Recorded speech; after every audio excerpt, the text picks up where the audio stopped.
Hello everyone, this is Walk the Parks. My name is Blake. Today we're going to be going on a hike on the Sunnyside Trail. This is a wonderful day hike just outside of Aspen, Colorado. We're at the upper trailhead, I'll call it here. There's probably a spot for 6 to 8 cars here. And as you can see, there is a trail that goes down, just down the road, like just down the hill, literally, a few hundred yards. There is another parking lot that is significantly bigger. There's a park down there, and you can walk. It's called the Rio Grande Trail. It's kind of gravelly at that point. But you can just walk down and catch the Sunnyside Trail there very easily as well. But today I decided to skip that and go a little higher. So if there is parking up here, usually I will park up here. Sometimes I'm in the mood to get a little extra vertical, so I will start at the lower trailhead. Plus, it walks along the river, so it is kind of cool. So we're going up as I'm showing here on this map.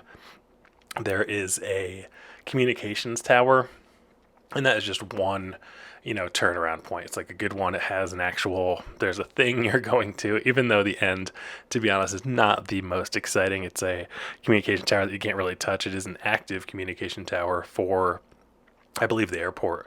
So just keep that in mind, but it gives a good goal. This hike in total was about 5 miles, and it did gain about 1,200 feet of elevation.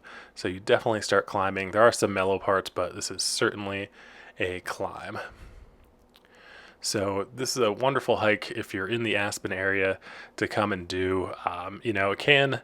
I never really wouldn't ever say it's crowded, but it's certainly a popular trail. We did get a lot of rain last night, so and I actually was wearing pants and I got quite wet, but it wasn't too cold or anything. I did do this hike in the beginning of August of 2024, and I will say also that. So I did this hike in the beginning of August of 2024, and I must say it's an absolutely beautiful hike. I would highly, highly recommend it. I did wake up before sunrise and hit this hike just as the sun is starting to come up. Now, this trail is called the Sunnyside Trail for a reason. So this side of the valley is more south facing. So as a result, it does get a lot more sun, which actually brings up one of the cooler parts about Colorado, and that is that the just in a change of aspects. So what I mean by that is you can be at the same elevation and you can just go, kind of around a corner where the one side is facing south and then the other side is facing north, and you can be in two completely different climate zones. So this isn't that extreme, but for example, this is Sunnyside and it's mostly south facing, but literally directly across the valley here, maybe like a mile, 2 miles max as the crow flies. I might even be less than that, to be honest. 'Cause I'm thinking about the roads you have to take. But anyway, there are ski resorts. So, and they're great ski resorts too that get a ton of snow and are awesome. So keep that in mind. Colorado is very cool like that. It's crazy that you can have, like, here you have the juniper sagebrush, much more high kind of desert environment versus the north facing, which is a lot more kind of towards like temperate. It's all high desert. Absolutely fantastic hike here. One thing about Sunnyside, as I said, we're starting at the upper trailhead and we're ending at this communication tower. But this hike you can extend all day. You could try to. There's a trail called the Shady Side Trail you could go to, which is like maybe a half mile farther, and you kind of go, just to the intersection of Shady Side and Sunnyside. It kind of goes around the back of Red Mountain. Sunnyside is basically climbing up Red Mountain. You can go for the summit of Red Mountain. You can walk all the way to Hunter Creek. There's really a lot of options here, and you can definitely extend the hike into a full day endeavor. If you're just visiting Aspen, that's awesome. I would recommend this hike as for sure like where should I go? I want to try something new. This is a fantastic hike. The only thing I would say though is just beware of the sun. Like, you might not think about it in this video, but this is directly after sunrise, and that is pretty much the only time this side of the valley is in the shade. So as a result, it's not too bad, but it can be quite hot. So just remember to pack water, and just remember that might affect you, especially if you bring a dog with you or something like that. This trail is basically where two roads meet, but they're the same road. I was actually debating this when I was hiking in my mind. I was like, well, where does McLean Flats Road end and where does Cemetery Lane start? But I would imagine it's right at the bridge or right pretty much by the river. So basically, if you look at a map and try to find where McLean Flats and Cemetery Lane meet, that is where it is. Absolutely great day hike. Like I said, just can be sunny. It's nice here at the bottom. You get a little bit of shade. And as videos, as always, it's kind of difficult to tell, like, am I going up? Am I going down? This trail does have a significant amount of uphill. So, I mean, like in the first 2.5 miles here, we are gaining about 1,500 feet of elevation. So keep that in mind. That is pretty significant. It's probably 400 meters, 450 meters or so of elevation gain. So keep that in mind. My favorite time to go hiking is for sure right at sunrise or at sunset. I just love the golden hour, but all times of day are good, really. One thing that's really cool, like if you keep going past where I went, as I said, there's all these different variants, but again, they also get very long. So just be aware of your time and make sure to bring enough food and water and, might want to pack a rain jacket.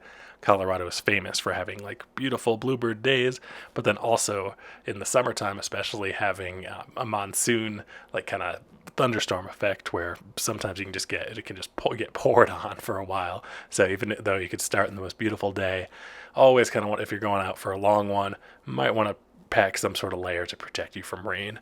So just keep that in mind. But anyway, if you go past what I'm talking about and then you get to the Shady Side, Sunnyside split and continue on Sunnyside, there's this beautiful, huge aspen grove that the trail eventually traverses through. And it sounds like, I explain this and you might go do it and think like, oh man, by the way I was talking, it seems sooner, because you keep climbing and climbing. It seems like the climbs never end if you're not accustomed to them or in real good shape.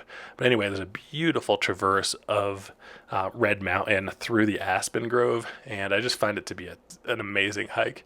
It's particularly cool in the fall, like when the leaves are changing colors. You can just be all beautiful yellow, and you're kind of in the middle of a beautiful, huge aspen grove. So pretty fantastic. If you've never experienced that before, I would highly recommend it. A lot of people would argue maybe the Northeast has the best fall, and while it is super colorful, and I'm saying this and I'm thinking in my mind, yeah, the Northeast probably does have the most colorful, but the aspens are just incredible. Like, because the aspen groves, like, not only do they think it's the largest species because all the trees have a root system that's interconnected, even though there is some debate about that. There's like a fungus or something that might be bigger, but anyway, so as far as trees go, aspen are the largest organism, which is pretty fantastic. I think the largest is like thousands of acres, like 7,000 acres off the top of my head.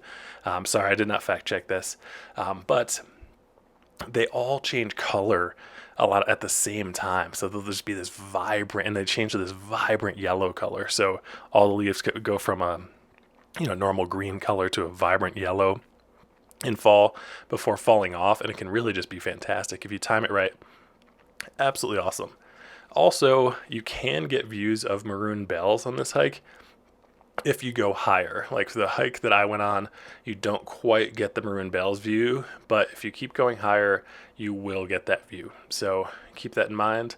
The peak that you're seeing, which a lot of people mistake for Maroon Bells, pretty much this whole hike is Pyramid Peak, which is also incredibly beautiful, but just maybe a little bit less popular than Maroon Bells. One thing I want to mention is, like, why would you watch this video? I think for people that are just visiting or looking for a new hike, it's a good idea to kind of check stuff out before you go. Maybe you find that interesting, maybe you don't. I like to check stuff out just to see what it is like, especially if I was going to bring a dog or go cycling. I mean, you can go mountain biking on here, and I have seen people do it, but you have to be so hardcore, and I would probably not go up. You would be an incredible athlete, and I'm sure there's people around the Aspen area that can do it if they wanted to, but you rarely see it. You do sometimes see people coming down, but even then there are some definitely some technical spots to watch out for. So consider that if you're riding your bicycle, but maybe you're going to laugh at me and be like, what was he talking about? This is such an easy bike ride. So all the power to you if that is you. I have always gone hiking here. Also a great place for um, to start a backpacking trip if you want to go into the, back into Hunter Creek, or for a nice trail run. Absolutely fantastic. And it's pretty well graded, even though you are gaining elevation pretty significantly the whole way. There are some flatter spots, and it's pretty well graded. Like, at least you're doing big switchbacks and things like that. So great place for trail running. I also particularly like this trail in the springtime, because if you're looking to kind of transition from winter sport mode into summer sports, this can be a great trail because at least pretty much the exact hike we're doing now is snow free. There is that very last switchback that obviously eventually this video will get to about an hour in. Is sometimes there's snow there, and that's where the snow line starts. But very regularly, the whole part up to that, so you can get over 1,000 feet of vertical, with a pretty easily accessible trail in the springtime. So it's kind of a nice trail. Like, I'll go and do laps of this in the spring a lot of times because it is sunny on the Sunnyside Trail, which makes sense. Do note too that, like, if you're looking for hikes in Aspen, almost all of them. I think part of the beauty here is how steep the valley is. It's kind of creates dramatic, mountain views, but that also means that a lot of the trails are quite challenging. There is a flat trail called the Rio Grande Trail that follows the river all the way from Aspen down to Glenwood Springs, and then even attaches to another bike path there that goes along the Colorado River, which is quite beautiful. But other than that, most trails, unless they're really short, you can anticipate some climbing. But also makes it beautiful. You can also consider elevation too. Like, if you're new to this area, elevation's kind of like the ultimate equalizer. Even if you've been hitting the gym, in New York City or whatever, you might have some struggles with elevation. You might not, but again, it does tend to kind of hit unexpectedly. Like, some people can be really challenged by the elevation at first, and other people maybe not. So keep that in mind.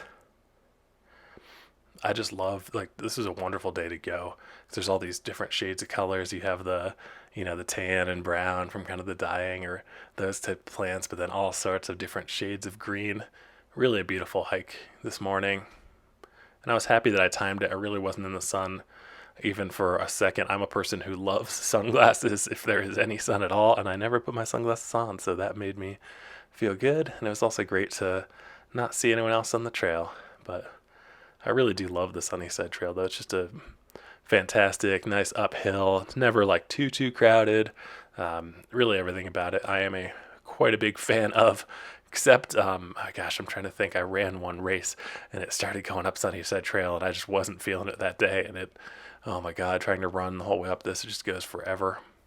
Some beautiful houses in the side of the mountain here, too. They probably have like little spur trails, it looks like. I haven't ever gone down them, of course, but it'd be cool to live on the side of Red Mountain. I wouldn't be opposed to it.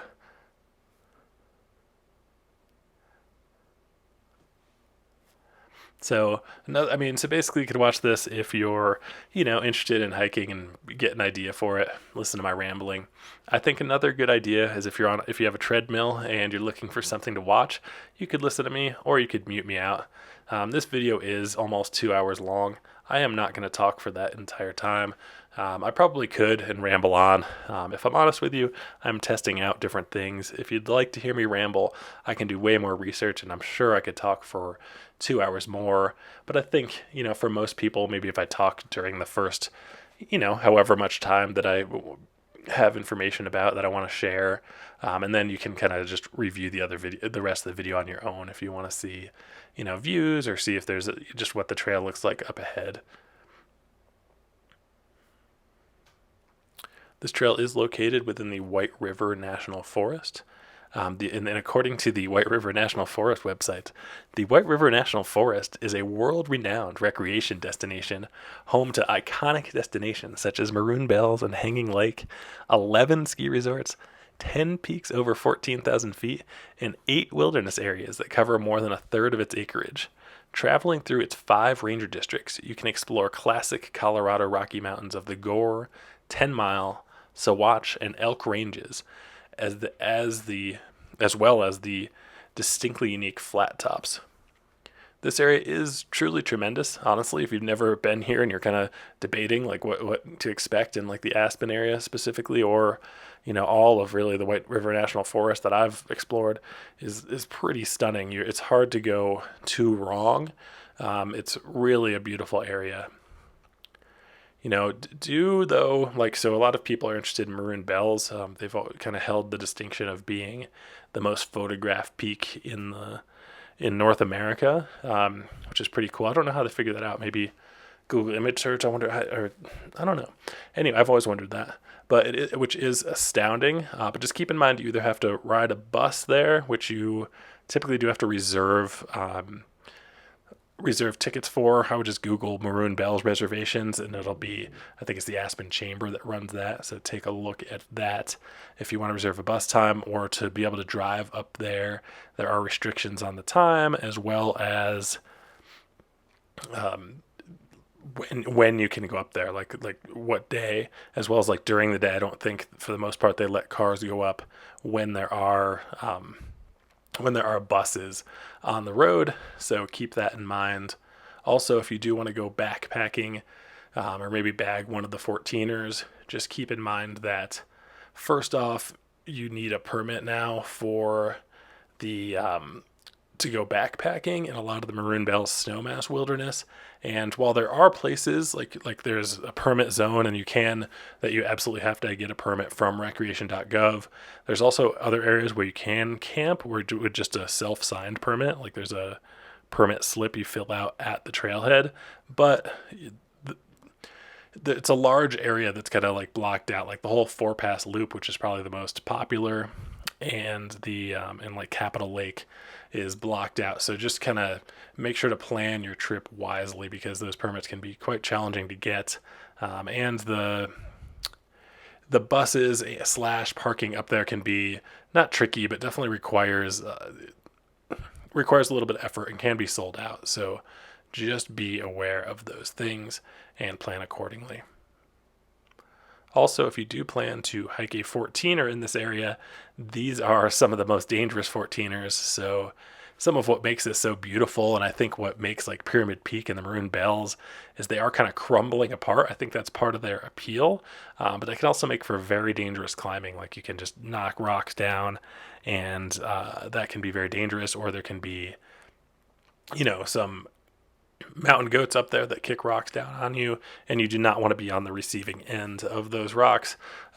They definitely, a bunch of people sadly have passed away while attempting to climb the 14ers around here, and the search and rescue team is quite busy in this area, so please try to be prepared and don't get yourself in over your head.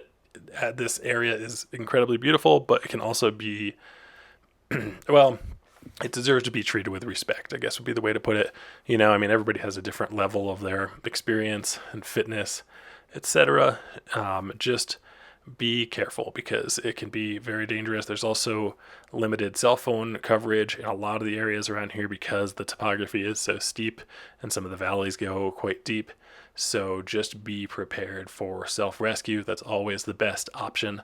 If you can do it, try to rescue yourself. But of course, if you're in over your head, you also don't want to die. So make sure to call someone if you are in that kind of danger. Anyway, on a brighter note, that White River National Forest mentioned Hanging Lake, which is another really cool place. You need permits for that now as well through another website, but pretty cool.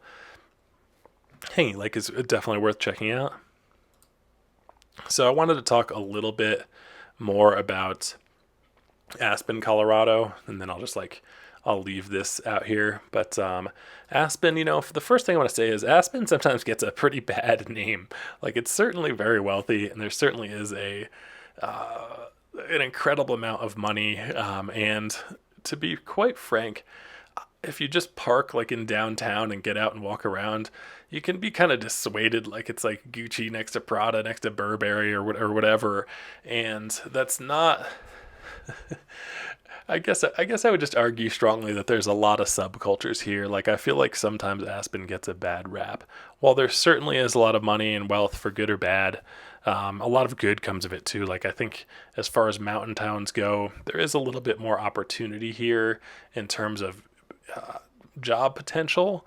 And but I say that kind of hesitantly because then I'm like, oh my god, but housing is so insane. Like to figure out housing is just unbelievable. One of the funnier things here is like they have, so they have a really good employee housing, like a government run housing system here. So based on your income level, you kind of get set up. And I know most places that's kind of like the assisted housing tends to be associated with like poverty and kind of dangerous areas. Whereas here in Aspen, it's not. It's certainly not I wouldn't classify this as a dangerous area at all. Really, it's a very low danger. Although I also wouldn't leave my $10,000 bike lying around if I had a $10,000 bike, which I don't. But they have an amazing housing system. So I wish I won. I am in rent subsidized housing, but not I haven't won a place. But anyway, the point I'm trying to make is this: they have employee housing that's like deed restricted, price restricted for doctors that costs over $1 million. So just so someone even like on the level of a doctor to be able to attract them to work at the hospitals and stuff around here, in some instances they have employee housing for like those types of positions, and like but they're literally cost over $1 million, which I always found funny because it's like, employee housing, you think of low, rent assisted, low income. But nope, even people on doctors. I think, gosh, the average single family home price. Oh, now I'm embarrassed. I don't want to quote it because it keeps going up. Aspen. I'm going to Google it real quick here.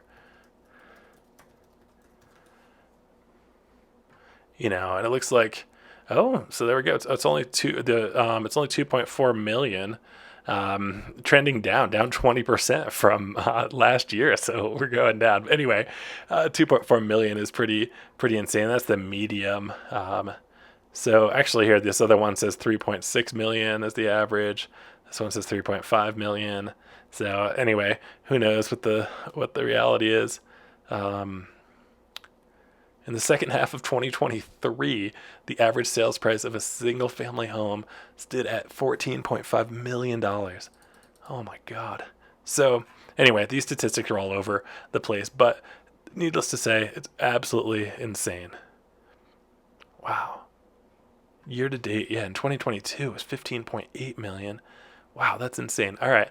So, who knows what it really is, but basically it's insane to live here. It's a absolutely wonderful place. I live near this, very close to here, and I have for a while, and there's so much beauty and stuff to take advantage of.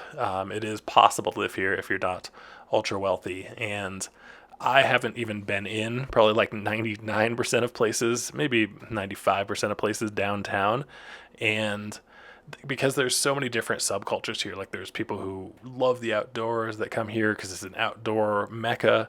You can love skiing. I will say ski resorts here, if you like skiing and snowboarding, are awesome. Like obviously a little bit premium on the price, and again, housing or lodging can be a bit challenging, but I would suggest coming and checking it out, because if you're at that level where you're like, oh, could I afford it?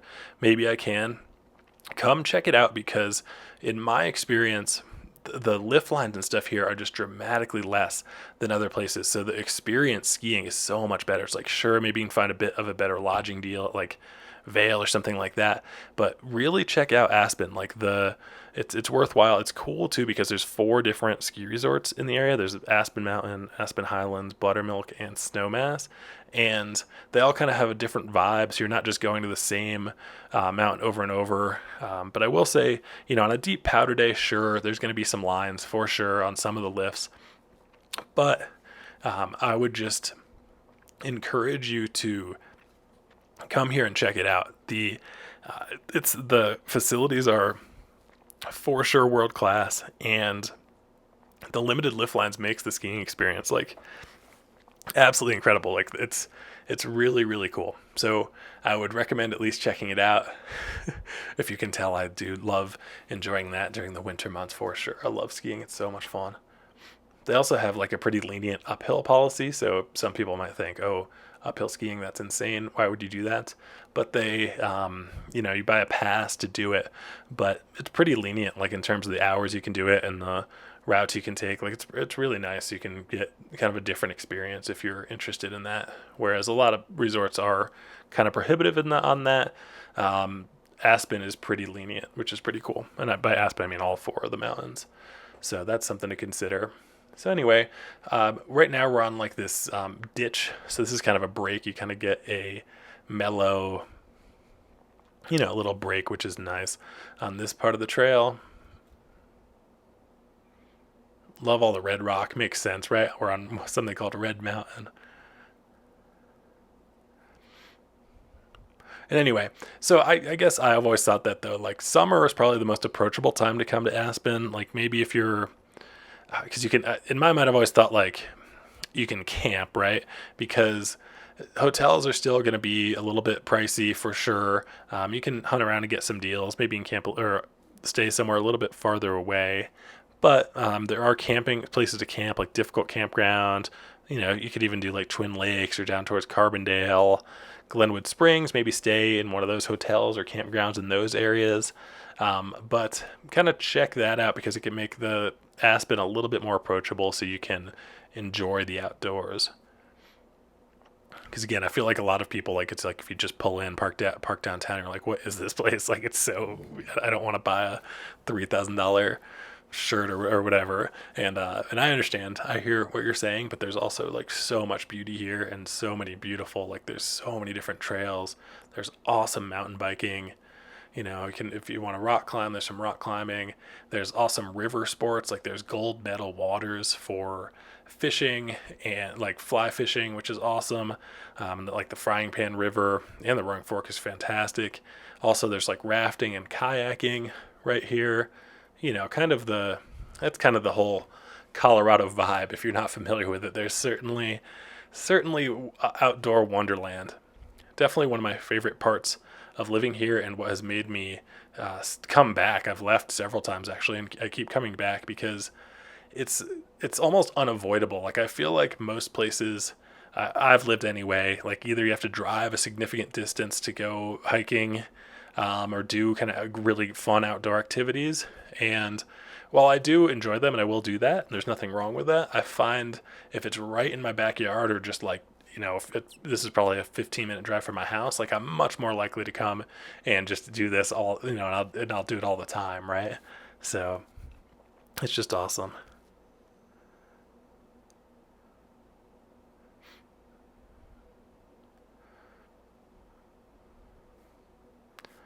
All right. Well, so I hope this is helpful to anyone who might come and take a hike on the Sunnyside Trail.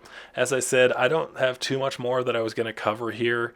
The one thing I want to emphasize is this is cool. You can just go up to to this first communication tower. You can go farther. Again, my favorite part of the trail, and hopefully I'll do this at a later time and shoot video of it and post it, is that where you're traversing. It's this nice flat traverse, and it lasts like over a mile, maybe even 2 miles. I'm trying to think if I'm overinflating that in my mind because it's so beautiful. But you're in this aspen grove. It's flat. You're traversing Red Mountain. Absolutely beautiful. And it's just wonderful. So you can look across, you can see Maroon Bells, you get these great views of the valley.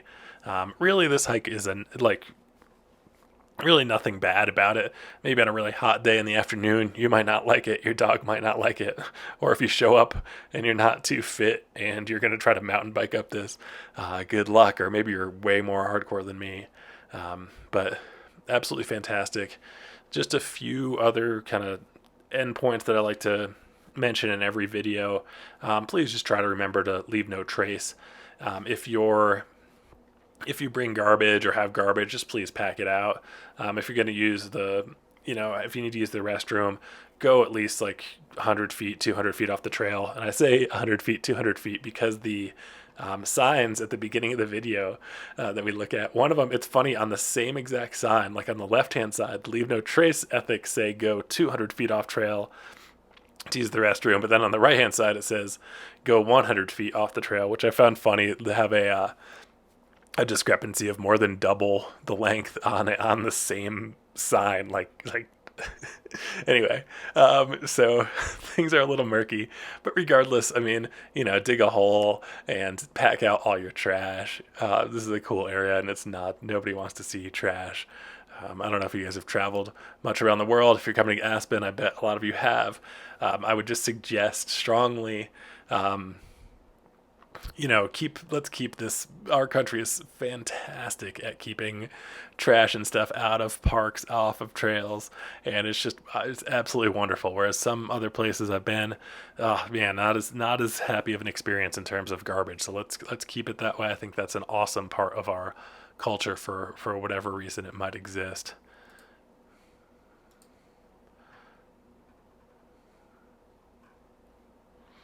All right, so I'm gonna go ahead and let this play the rest of the way through. After we look at this view, look how beautiful. I see Pyramid Peak in the background. That's Aspen Highlands. You got Buttermilk. You can see Mount Daly there too. What a beautiful world we live in, you guys. Make sure to go out and enjoy it. Thanks so much. Have a great day.